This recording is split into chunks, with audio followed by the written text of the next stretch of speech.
transfer window has been absolutely crazy, crazy, crazy as usual. You know, from Isak saying he wants out of Newcastle United and Liverpool going back in for him again, despite signing Hugo Ekitike that was meant to be the replacement for Isak at Newcastle United. So crazy, crazy, and the figure as well is mad money, about 120 million pounds. That's what Newcastle United have valued Alexander Isak for. So Liverpool going in again, that pushes their total, transfer spending close to half a billion. Let that sink in. And this is just the first window of this season. Of course, we've got January, and the window itself is still wide open. So that means they could still do more business. And imagine having Alexander Isak and Hugo Ekitike paired up. Possibly, can they go play 4-4-2? For me, that's a question. It's a question of how he fits into the whole, Liverpool setup. And given the fact that the most important player still at Liverpool is Mo Salah, how does he fit? How would they, change play or adapt play? Because right now, everything flows through, Mo Salah. Everything flows through him right now. The way the team plays, everything goes to service Mo Salah, and rightfully so. So what are we going to see? If Isak is signed, is he going to be more like a Firmino 2.0, where he just focus on putting pressure on the backline of the opposition, as opposed to really being that prolific goal scorer for Liverpool? I think Isak is way too good for that, in my opinion. Way too good, And Hugo Ekitike, where is he going to play? How are they going to fit in? So that's why I asked the question earlier in the video. Are we looking at a situation where Liverpool would opt for a 4-4-2 or a 4-2-4, where you have right now, because Luis Diaz is still in the team. Who knows if he does leave eventually in the end? So maybe he plays on the left, and then you have Mo Salah on the right, and then you have two centre forwards with Hugo Ekitike and Isak that can be mobile as well. So for me, interesting one, but really, really crazy. And one, remember when Liverpool used to call out Manchester United, used to call out Chelsea for spending, but see what they're doing. Is anyone calling them out? Well, I'm calling them out, and right now, for me, I think this makes them number one, head and shoulders. If they're able to complete this deal for Isak, it makes them head and shoulders the outright, favorite for the Premier League title in the 2025-2026 season. And if they do anything short of winning the Premier League, it's an absolute disaster, in my opinion, given their spending and the quality of players they've invested the money on. That's my humble opinion. Let me know what you think in the comment section. And now as well, Arsenal have announced the signing of Mosquera, the Spanish centre-back. Now for me, I think that's good news from an Arsenal perspective for Arsenal fans out there.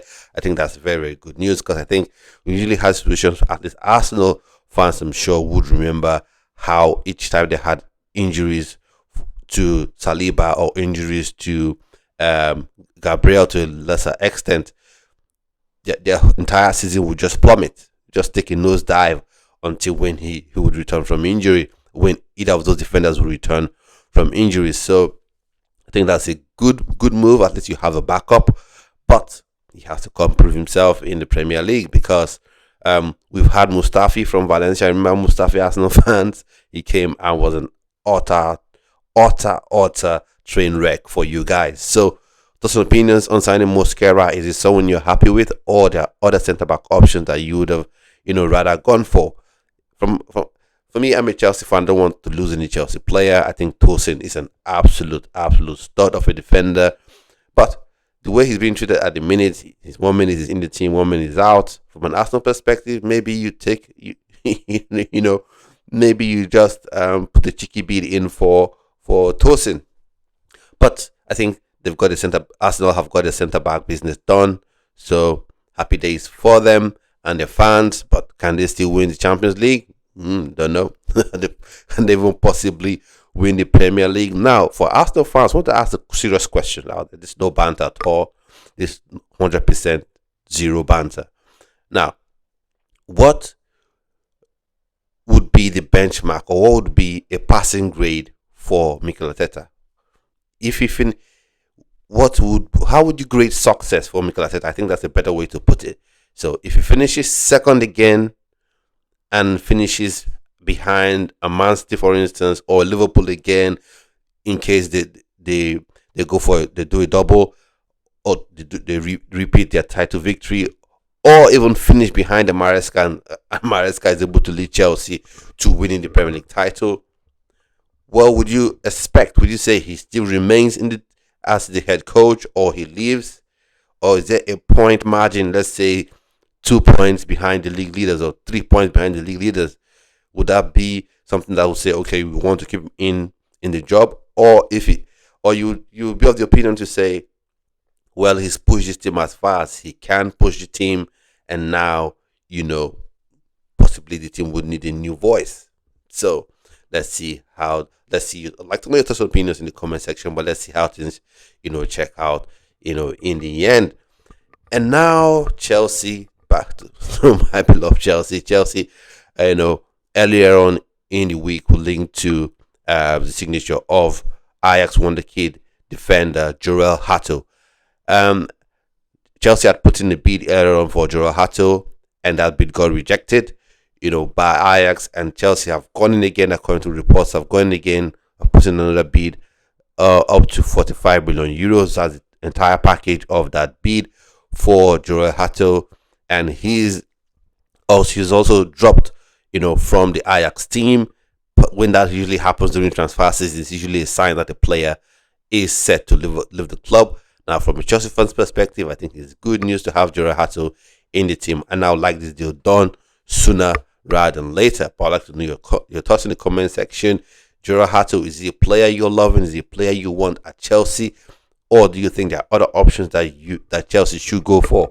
Or you think Chelsea should be focusing on other areas as well as opposed to the left back? I think for me, I wanted strikers like Gyökeres, I wanted strikers like Victor Osimhen, but we've got João Pedro, we've got Liam Delap, so the whole striking situation right now is sewn up.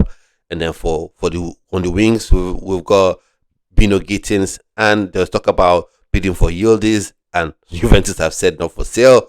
So right now, maybe Tyreek George and Bino Gittins will be the left wing options, and then for the right wing, you've got Pedro Neto, and let's not forget Estevao Willian would also be coming to join the club. So possibly you would have Pedro Neto and Estevao Willian as the left wing, as the right wing options.